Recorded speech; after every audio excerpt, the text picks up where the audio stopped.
You signed a Hindu goddess, apparently. Have I? You have, yes. We first spoke to Marissa just before Christmas, so it has took a long time to get the deal done through one reason or another, but we're absolutely delighted that we've secured her, obviously for the remainder of this season and next season.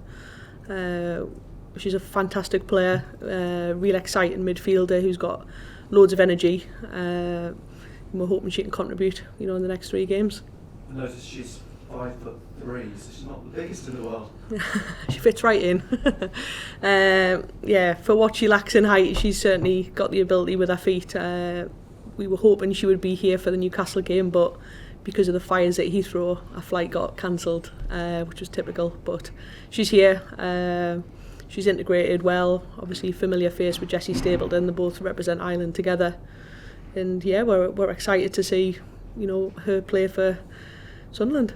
How did she come across your radar then? So obviously she was at Portland Thorns. I used to coach Sarah Loudon, who's the assistant out at Portland Thorns, and Sarah reached out and said, look, she's out of contract, you need to have a look at her. Obviously that's the kind of network that myself and Steph have got kind of worldwide, so they're really useful, really beneficial. We got on a Zoom with Marissa straight away and kind of pitched what we're about and where we want to be, and them conversations have just been growing as the months have gone by. I ideally would have liked to bring her in straight away in January, but like I said, it wasn't to be. But absolutely delighted that we've got her. It's more so now future-proofing the team for next season. I mean, perhaps the timing isn't bad in the sense that if you want to lift now for the final games of the season, someone fresh coming in is probably someone who can do that for you. Yeah, exactly, and I think she has given with that this week, especially coming off the back of the weekend. No one knew about her other than Jessie. No one knew we were bringing in a new signing, so it was a surprise for all the players as well. So it has given them a little bit of a boost, and they have been really good the last 2 days. So hoping to take that energy into Sunday. Big one Sunday because Charlton, I think their last defeat was end of November, 6 unbeaten. So they're knocking on the door still of potentially being one of the promotion candidates. Yeah, I think they had a bit of a slow kind of mid start of the season, and they've certainly picked up form, like you say. They're always a good side, Charlton. Obviously, I always say it, but really good friends with Karen, who's in charge there. And we want to make it a good game. We want to get back to winning ways as well. So I'm sure it's going to be a competitive game on Sunday. I mean, how much do you think? I mean, it seems fairly obvious, I suppose, in many ways. How much are you missing Eleanor since her injury? Do you think that is a big factor for you at the moment? Yeah, I think it's safe to say. I think if you look back in terms of when Eleanor was playing, early February we were 3 points off the top of the table, and take your centre forward out of any team who's scoring goals, you're always going to suffer in some capacity, and we just haven't found them moments to put the ball in the back of the net as often as we would have liked, and ultimately that puts a little bit more pressure on the defence to keep a clean sheet, which is something that we keep looking at and keep working hard with the forward players. We're hoping they can find some fluidity at the weekend, and we can start scoring some goals. Are you pleased so I know you said the other week you've become sort of adjusted to playing at the Stadium of Light, and you do away games you play generally in the men's stadiums, but are you sort of quietly looking forward to getting back to playing at Appleton weekend? Yeah, I think we enjoy playing there. It's not, we don't dislike it. We just know that the game has to grow and has to, we have to start playing at the stadium more. But it'll be refreshing. It's a little bit smaller. It might make it a little bit more tighter, a little bit more competitive, and hopefully we can get a good crowd to come into Appleton and really push it on. What's the mood been like this week? Yeah, I think Tuesday was tough. Obviously, we do the post-game analysis, and players are disappointed. It's not what we wanted. I thought, there wasn't much in the game, although we would have wanted the ball more.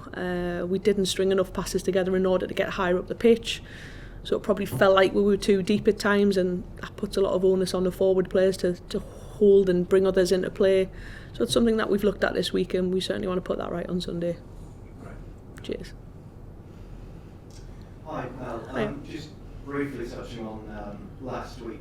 Has it been a hard job to pick the players up from that? Obviously, understandably they were disappointed, but if you have to say anything in particular to kind of rev them up again.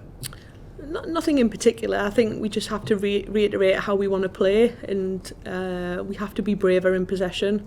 We have to have more possession, more control over what we're doing when we've got the ball. And you know, there was opportunities where we could have played, but we've maybe made a different decision. And you know, when they watch the clip backs, they can see the different decision that maybe should have been made. So I think there's some frustration there on both parts, but you know, they're a really good group. They really absorb the information and reflect and want to put it right. So we dust ourselves down and we go again.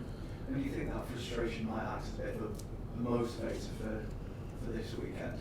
Yeah, you like they're playing for their own personal pride. You know, we've got 3 games left. We want to be competitive. We want to win games of football, not only for ourselves but for the fans that, you know, come and support the team. So you know, we owe it to ourselves to have a good performance, but likewise we want to do it for the fans as well. And in terms of, obviously, Charlton have been very good this season, but they have drawn their last 2 games. Do you think perhaps that might affect them in terms of just that little bit of momentum loss that maybe you could try and tap into? Hopefully. We had a really good competitive game at the Valley, which we should have came away with all 3 points.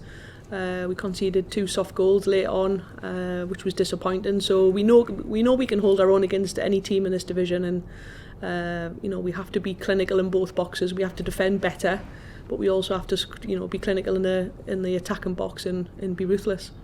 And in terms of, obviously we're getting towards the end of the season, have you got half an eye perhaps to try to surpass Newcastle in the table? Is that something you're looking at? Not particularly. I think we've got 3 games left, and we want to try and, you know, take 9 points and see where we end up in the league. We want to finish strong, like I said, for our own personal standards, and you know, we want to finish as high up as we can.